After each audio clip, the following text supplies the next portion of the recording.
bienvenue sur la revue foot au titre La crise de l'OM a fait trembler le vestiaire, la guerre des Gaules est déclarée à Arsenal, PSG-OM, Luis Enrique fait face à un sacré casse-tête, l'OM annonce la couleur face au PSG, Lionel Messi prépare un sale coup au Real Madrid, le Barça travaille sur une double prolongation de Lamine Yamal, AS Monaco, la terrible soirée de Folarin Balogun, Ligue 1, grâce à un Marcin Bulka héroïque, Nice s'impose à Monaco et récupère le trône de leader, SPL, avec un doublé de Cristiano Ronaldo, Al Nassr s'impose contre Al Ahly, Betty, où en est Nabil Fekir, Vasco da Gama, Dimitri Payet s'éclate loin de l'enfer de l'OM. La crise de l'OM a fait trembler le vestiaire. Plongé en pleine tempête par la crise institutionnelle que le club vivait ces derniers jours, le vestiaire de l'OM a bien failli exploser en vol. Il doit son salut aux cadres comme Paul Lopez et Valentin Rongier. Et si l'Olympique de Marseille sortait de cette crise institutionnelle grandie et renforcée? Certes, Marcelino est parti en début de semaine, mais Pablo Longoria est resté à son poste, et le club a ramené un bon match nul d'Amsterdam jeudi soir, 3-3, en ouverture de la phase de groupe de Ligue Europa. À cette occasion, certains dans le vestiaire en ont profité pour afficher leur soutien à la direction en ces heures difficiles. C'est notamment le cas de Paul Lopez. Je veux dire une chose pour les dirigeants qui sont là, pour Pablo Longoria. On a joué pour eux. On les attend, on les soutient, avait notamment lâché le portier espagnol. L'équipe raconte dans son édition du jour que ce dernier est sorti de cet épisode avec un statut encore plus grand dans un vestiaire qui a vacillé. Il en est un des leaders désormais, au même titre que Valentin Rongier. Lui aussi a soutenu son président. La guerre des Gaules est déclarée à Arsenal.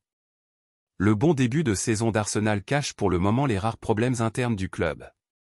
Pourtant, Arteta doit désormais gérer un cas épineux, la cohabitation entre Aaron Ramsdale, titulaire destitué depuis 2 matchs, et David Raya. C'est un problème auquel allait être forcément confronté Mikel Arteta. En faisant venir David Raya, 28 ans, cet été, en prêt, payant, en provenance de Brentford, l'entraîneur espagnol densifiait la concurrence au poste certes, mais il devait surtout faire cohabiter 2 numéros 1. Aaron Ramsdale avait de quoi s'inquiéter, d'autant qu'il avait commis quelques erreurs en fin de saison dernière, dont une face à Southampton, qui a presque définitivement offert le titre à Manchester City. S'il a bien débuté la saison comme titulaire, voilà 2 rencontres qu'il démarre sur le banc de touche, laissant la place à son rival espagnol. David Raya va apporter de meilleures qualités pour notre modèle de jeu, c'est très simple, assurait Arteta pour justifier la venue de Raya. Nous voulons 2 joueurs par position qui peuvent faire cela. Ça peut arriver à notre gardien, c'est même arrivé à Thibaut Courtois. Il faut se préparer car la question ne sera pas de savoir pourquoi on a 2 gardiens de cette envergure, mais si Aaron se blesse au croisé, on fait quoi? On change tout. Nous devons donc être préparés, nous devons être proactifs et nous avons maintenant 2 excellents gardiens. Sauf que ce choix ne fait bien sûr pas que des heureux. Arteta doit gérer la cohabitation de ces 2 gardiens. Envoyé sur le banc face à Everton le week-end dernier, puis contre le PSV Eindhoven en Ligue des Champions en milieu de semaine, Aaron Ramsdale ne semblait pas très heureux. La presse anglaise n'a pas manqué de faire réagir Arteta à ce sujet avant le derby face à Tottenham dimanche, 15h. Je comprends, c'est très difficile. Je souffre et me soucie de chaque joueur qui ne joue pas. Mais c'est la compétition et c'est mon travail de prendre des décisions de la meilleure façon possible pour l'équipe. C'est ce que j'attends de chaque joueur, car lorsque vous êtes sur le terrain, il y a quelqu'un d'autre qui n'y est pas, évacue l'entraîneur. Arteta a même admis son envie de changer de gardien pendant les derniers matchs sans avoir franchi le pas.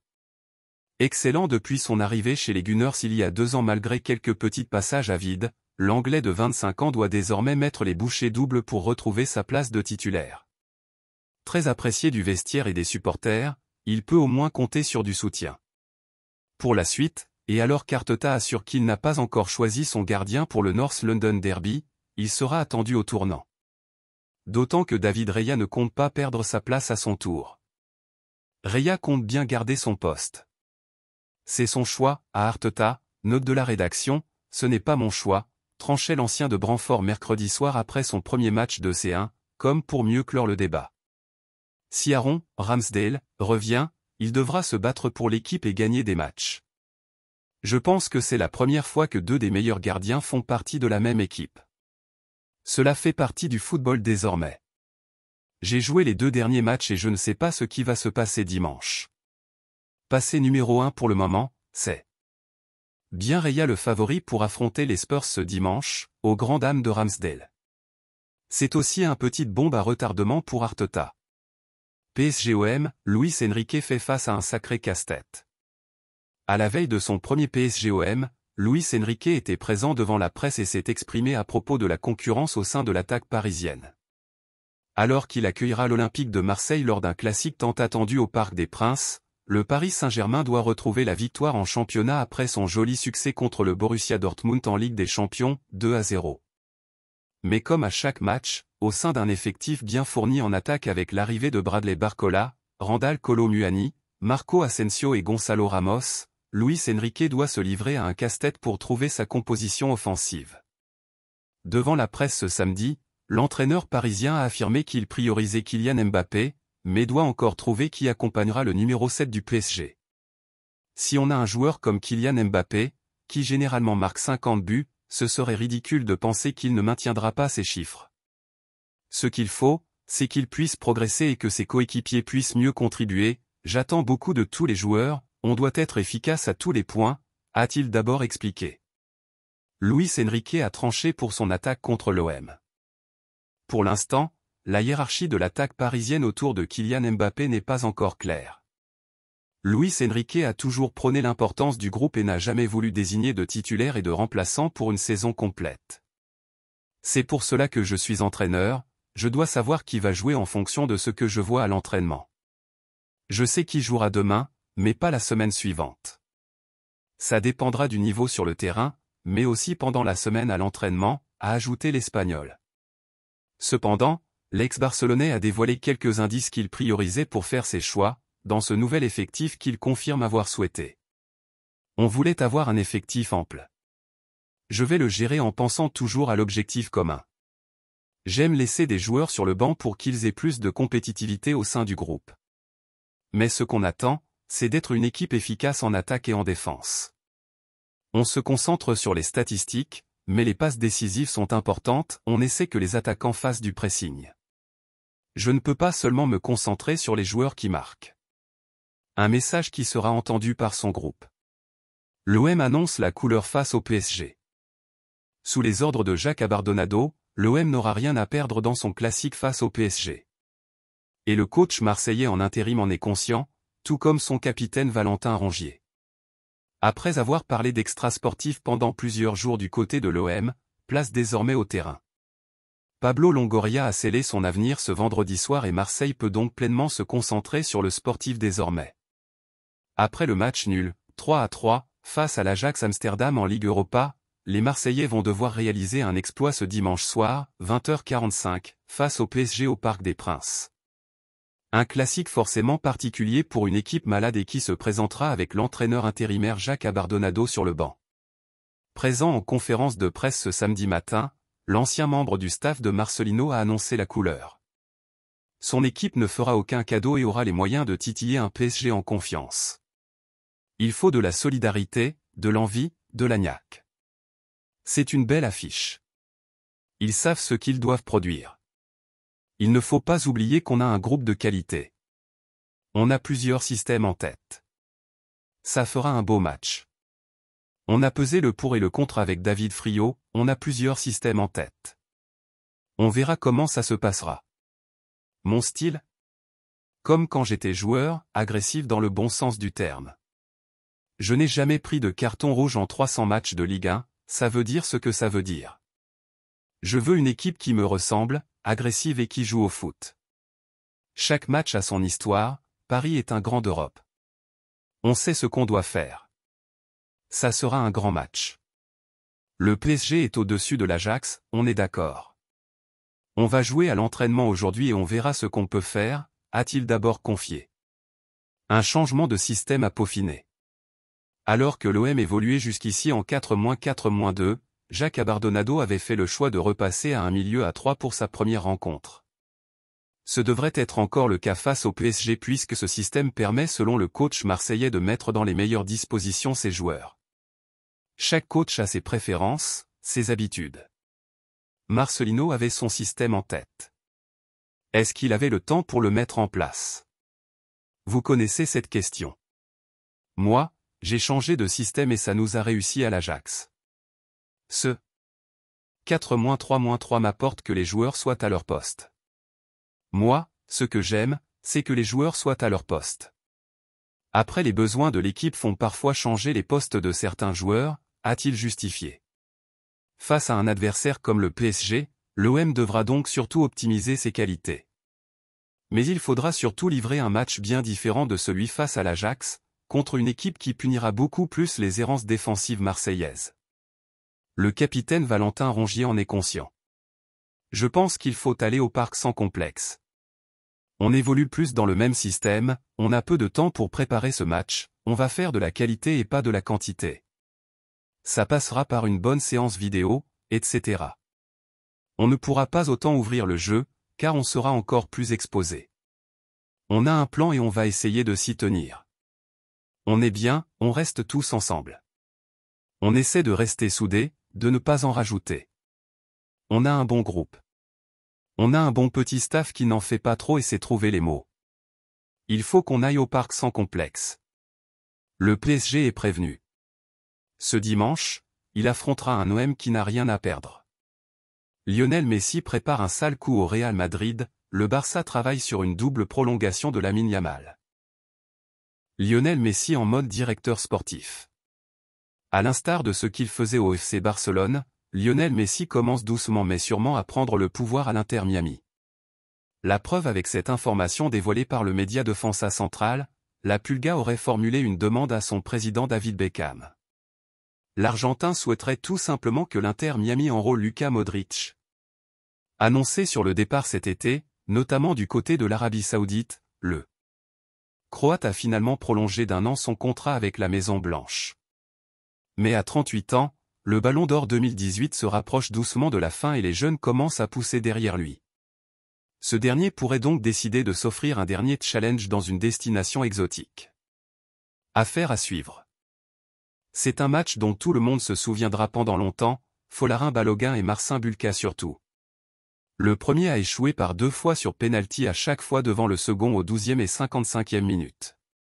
Stopper un pénalty est déjà rare, mais alors 2 dans le même match et face au même tireur, c'est sans doute unique dans une carrière. Le Polonais s'est montré particulièrement inspiré en arrêtant les 2 frappes, quasiment au même endroit. Il a longtemps préservé les siens à Louis II et a en plus de cela vu ses exploits être bonifiés par le superbe but dans le temps additionnel signé Jérémy Boga. Nice s'impose donc chez son voisin 1-0 et lui chipe par la même occasion la place de leader de la Ligue 1. Balogun préféré à Ben Yedder au coup d'envoi. Je ne savais pas où il allait tirer, c'est juste les sensations, revenait le gardien sur Prime Vidéo. Je savais qu'il en avait raté un l'an dernier avec Reims contre nous. Je me suis rappelé où il avait tiré, il n'a pas changé de côté sur le premier pénalty. Sur le deuxième, je ne vais pas tout révéler, rire. Quand tu es attaquant et que tu dois affronter le gardien pour la 2e fois, c'est un jeu de mental. Pour Balogun en revanche, c'est la douche froide. Buteur la semaine passée à Lorient, le 4e plus gros transfert de l'histoire de l'ASM, 30 millions d'euros, fêtait sa première titularisation dans sa nouvelle équipe hier en ouverture de la 6e journée. Préféré par Adiuté à Wissam Ben Yedder, il n'aura malheureusement pas donné raison à son entraîneur, lequel n'a pas manqué de cacher sa frustration après la défaite. UT était agacé. On a 2 numéros 10 en très grande forme actuellement. Je n'allais pas jouer avec 2 attaquants et 2 numéros 10. Mais je ne vais pas me justifier à chaque fois que Ben Yedder ou Balogun jouent. Balogun a été très bon sur le terrain dans le jeu ce vendredi soir. Mais il a aussi été malchanceux. Il est frustré. On va l'aider à rebondir. On gagne ensemble et on perd ensemble. Il nous aidera beaucoup dans le futur, assurait l'Autrichien. Effectivement, après de tels échecs, en plus d'intégrer une nouvelle équipe, l'Américain devra vite rebondir, surtout face à la concurrence de son capitaine. Il a certes déjà ouvert son compteur mais les échecs d'hier ont de quoi faire cogiter, d'autant que Monaco, comme à Lorient il y a une semaine, n'a pas su préserver sa défense dans les arrêts de jeu. Un souci, collectif celui-là, de plus. Grâce à un doublé de Cristiano Ronaldo, Al Nassr s'est imposé au terme d'un match spectaculaire contre Al Ahly, 4-3, et ce, malgré un grand Riyad Mahrez. La Saudi Pro League a encore réservé de belles surprises, ce vendredi. Pour les débuts de la 7e journée du championnat saoudien, Al-Nasr devait s'imposer dans le choc contre Al-Ahly afin de ne pas s'éloigner des premières places détenues par l'Al-Hilal de Neymar et l'Al-Ittihad de Karim Benzema. Mais face à Mahrez, Firmino, Mendy ou encore Kessié, l'écurie de Ronaldo, Laporte et Mané a rencontré des problèmes pour assurer un 5e succès de suite. Grâce à un doublé de Cristiano Ronaldo, Al-Nasr s'est imposé au terme d'un match spectaculaire contre Al-Ahly, 4-3, et il n'a fallu attendre que 2 minutes supplémentaires pour voir Ronaldo s'offrir également un doublé sur une belle frappe aux 20 mètres, 4-2, 52e. Son 9e but de la saison, déjà. Malgré la réduction du score d'Al-Brican, après un gros travail de Mahrez, 4-3, 87e, Al-Ahly n'a pu revenir au score et s'incline finalement. Avec ce résultat, la formation de Riyad reprend sa 5e place et revient à 3 points du leader, Al-Ittihad. De son côté, Al-Ahly retombe au 6e rang et devra se relancer contre Al-Ettifaq. Betty, où en est Nabil Fekir? Blessé au genou en février dernier, Nabil Fekir travaille d'arrache-pied pour retrouver la compétition. Le champion du monde 2018 ne devrait d'ailleurs pas tarder à reprendre du service. Cette semaine, Nabil Fekir a fêté un drôle d'anniversaire. Le joueur du Betis n'a pas soufflé ses bougies puisqu'il a célébré ses 30 ans le 18 juillet dernier. En revanche, mercredi, cela faisait 5 ans jour pour jour qu'il avait inscrit son superbe but face à Manchester City en Ligue des Champions, 19 septembre 2018, victoire 2-1. Après cette soirée magnifique, l'ancien capitaine de l'OL avait d'ailleurs lancé le fameux « I recupe the ball » à la télévision anglaise. 5 ans après, le natif de Lyon poursuit sa carrière du côté du Real Betis Ballonpied. Une longue blessure. Si certains estiment qu'il avait le niveau pour viser un club d'un calibre supérieur, le champion du monde 2018 a toujours assumé son choix. Il ne l'a même jamais regretté. Aussi bien sportivement, puisqu'il se plaît à jouer sous les ordres de Manuel Pellegrini, qu'humainement, puisqu'il se sent bien à Séville. C'est la même chose pour sa famille et ses proches. Joueur essentiel de l'écurie andalouse, Fekir a été stoppé en plein élan en février dernier. Auteur de 6 buts et 3 passes décisives, il a été blessé au genou lors de la rencontre face à Elche. Le Betis avait annoncé son absence longue durée dans un communiqué de presse. Nabil Fekir a subi une hyperextension du genou gauche contre l'Elche CF vendredi dernier. Les tests auxquels il a été soumis par les services médicaux du Real Betis Ballonpied ont confirmé qu'il souffrait d'une blessure au ligament croisé antérieur du dit genou. Le joueur devra subir une intervention chirurgicale dans les prochains jours pour régler cette blessure dont le pronostic laisse entendre qu'il manquera le reste de la saison. À l'heure où l'Olympique de Marseille traverse une crise XXL, il y en a un qui a retrouvé le sourire à 8900 km de là. Poussé vers la sortie par le président Longoria, Dimitri Payet a choisi de tenter une deuxième expérience à l'étranger. Une aventure plus exotique que son passage en Premier League du côté de West Ham, entre 2015 et 2017, puisqu'il a choisi de traverser l'Atlantique pour découvrir la Série A brésilienne. Engagé par le Vasco da Gama, Payet a signé un bail de 2 ans. Jusqu'à présent, le milieu de terrain offensif s'était contenté de 2 apparitions en championnat en tant que remplaçant, face à Bahia et Fluminense. Un choix qu'avait expliqué son entraîneur Ramon Diaz après le succès contre Fluminense. Payet doit améliorer sa condition physique, car l'équipe en a besoin. Et sur le plan tactique, nous devons nous améliorer. Nous avons affronté une grande équipe, avec un grand entraîneur, mais notre équipe a été capable de capitaliser sur des moments très importants, les joueurs ont fait preuve de beaucoup de ténacité et chaque occasion aurait pu être convertie en but.